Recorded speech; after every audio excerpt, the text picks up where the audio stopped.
Lords and ladies of Capcom Unity, good morrow to ye lot. Gregaman here to warn you about some of the extremely violent and deadly new enemies you'll encounter in the upcoming Dragon's Dogma Dark Arisen. The game will include a host of new enemy types, and while I'm not here to spoil all of them for you, I do think I'll go ahead and give you a little sneak peek. And just out of the kindness of my heart, maybe I'll teach you a few strategies along the way. So sit back, you just might learn aught of use. Huh? First up are the Pyre Saurians. Veteran Dogma players will remember taking on both regular Saurians and Sulfur Saurians in the original game, but neither of those were breathing fire in your face. Pyre Saurians add a brand new element of danger to the mix, and that element is fire. Look at them go. If you're crafty and well prepared, however, you'll find a number of ways to deal with these feisty firemongers. Try tossing a flask of water at them to temporarily snuff out the flames that serve as the source of their power. You'll note that Pyre Saurians can have their tails severed just like other Saurians, causing severe damage and providing you with a nice little bonus drop. Of course, they're also not fans of ice. Ow.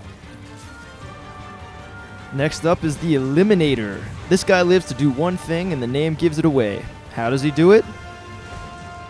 With gusto. That hammer smash will one-shot even a moderately tough Arisen, but you'll note that it's not the quickest move out there. If you can talk a pawn into lending a hand, the move is easy enough to interrupt with a stagger. The Eliminator will otherwise run amok, swinging that hammer with wild abandon. I recommend blowing him up with stuff. That too will cause a stagger. Meanwhile, the Eliminator is big enough to climb, so if you find yourself without a lot of ranged options, you can find a semi-safe attacking perch right on his back.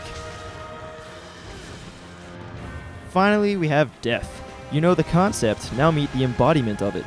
Death will appear from time to time throughout your stay on Bitter Black Isle, terrorizing you with horrible, immediate death.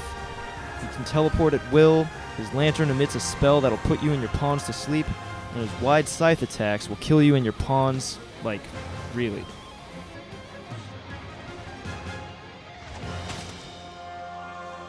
If he catches one of your pawns with that thing, there ain't no reviving them mid-battle. You'll have to go find a riftstone later to retrieve them. With all that danger, it's best to keep your distance. Besides, Death is 100% climb-proof, so there's no use in getting all grabby. The good news is that all damage dealt to Death is cumulative and permanent, so even if he gets away from you this time, he'll retain his wounds the next time you meet. One day, you might even put him to death. Don't ask how that works, just rejoice. Well, that's it for this installment. Expect more enemy tips from Capcom Unity in the near future. Dragon's Dogma Dark Arisen comes out on April 23rd in North America, April 26th in Europe for Xbox 360 and PlayStation 3. Fare thee well.